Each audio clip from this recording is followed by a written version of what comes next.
the last couple of days, 3 times a week, we've been working on making some hands and masks out of plaster and making our personal immigration books to bring out this element of people's migration stories, and particularly with the plaster pieces, show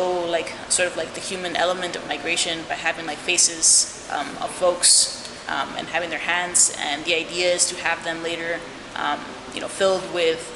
the names of folks who have died in their journey to the United States, and sort of just lifting their stories up in that particular way, and making the entire piece a little bit more dynamic and more interactive and more in your face. So the workshops have been free. We have had folks from the Sierra Leone and from other groups come out and get some experience, some hands-on experience on how to do these pieces using the plaster, and how to make the different connections from the different stories that people have.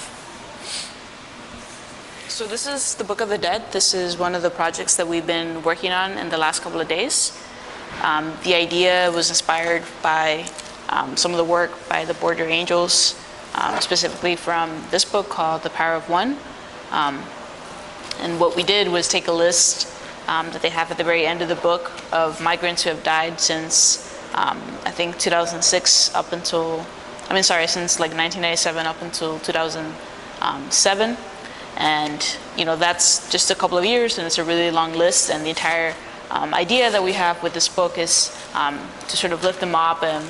not have them be forgotten, which is why this is called No Olvidados, which is a concept that they play on in the book as well. So yeah, we just invited folks, and everybody took some time to actually manually write each of the names. And it's something that took a really long time, and I think it helped folks sort of think through, as they were writing each name, what all of this actually entails, and how long the list is, and how unnecessarily long it is, which is part of the byproduct of our immigration policies, right?